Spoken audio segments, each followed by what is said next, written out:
Hello everyone! Ayan, good evening po sa inyong lahat. So, nag-crave nga tayo ng lumpiang gulay. Kaya naman, for today's video ay samahan niyo po akong magluto nitong ating napakasarap na lumpiang gulay. Ayan, so syempre, ang lawak po natin yan. May sprouted beans, may carrot, may cabbage, saka celery, and may tokwa. Tapos may giniling na rin guys. So, tara na guys. At samahan niyo po ako magluto and enjoy watching po. So, kung bago pa lang po kayo sa aming page, huwag niyo po sanang kalimutan mag-like at mag-follow para palagi po kayo updated sa aming mga bagong video na i-upload. So, ayun na nga, sa ating kawali, magpainit lang tayo at maglagay tayo ng cooking oil and then magisa na po tayo nitong ating bawang at sibuyas. And then, ilagay na po natin dyan yung ating pork giniling. So, yung ating pork giniling ay luto na po yung dati. Ayan. Tapos, ayan, gigisahin lang natin yung ating pork giniling dun sa ating bawang at sibuyas. At timplahan na rin po natin yan ng asin at pamintang durog para may lasa na po yung ating pork giniling habang sinasangkot siya natin. Ayan, so halu-haluin lang po natin iyan. At pag medyo nagpa-brown na yung ating giniling dyan guys, pwede na po natin ilagay dyan yung ating carrot. So yung ating carrot, isang piraso lang yan at in-slice ko lang ng medyo mahaba-haba at maninipis.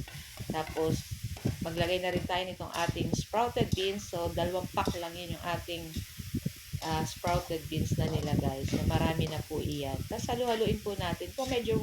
Kung meron po kayong sweet potato, lagyan nyo pa po. Mas nakakasarap pa po yun sa ating lumpiang gulay, saka Baguio beans. Pero sa akin, hindi ko na guys nalagyan at hindi na kami nakabili nun guys. So ilalagay na lang natin itong ating celery at yung ating repolyo. Tapos halu-haluin na po natin iyan. So medyo marami-rami po yung ating naluto. Ayan.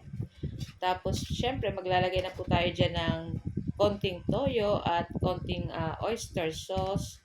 Tapos maglalagay po ulit tayo dyan ng konting sugar lang. Tapos konting pamintang durog po ulit. Tapos sarong or isang pork cube. Ayan, napapabikol na tayo guys. Tapos halu-haluin po natin. Make sure natin na mahalo lahat. And takpan lang po natin yan. And lutuin natin ng ilang minuto. And pagkatapos ng ilang minuto, syempre madali lang naman pong maluto yan. Ilagay na po natin dyan yung ating napiritong tokwa. So hindi ko na yan guys na videohan.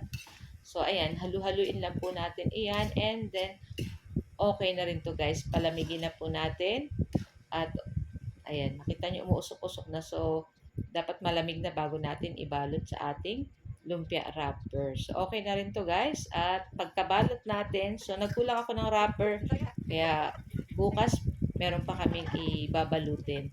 So, nagprito lang ko ng ilang piraso guys. At, syempre, masarap nito guys, may suka na maraming bawang at sibuyas na manamis-namis at may konting anghang para mas masarap yung kain natin sa lumpiang gulay. So, ganito. Okay na to guys. Nagpa-brown-brown na. Pwede na po natin yan hanguin. And huwag niyo pong kalimutan gumamit ng paper towel. Para yung excess oil ay masipsip ng paper towel. So, guys, ayan na itong ating napakasarap na lumpiang gulay. So, guys, ito lang po ang ating video today. At sana po ay nag-enjoy kayo. Don't forget to like, comment, and share our video. Thank you for watching. Bye!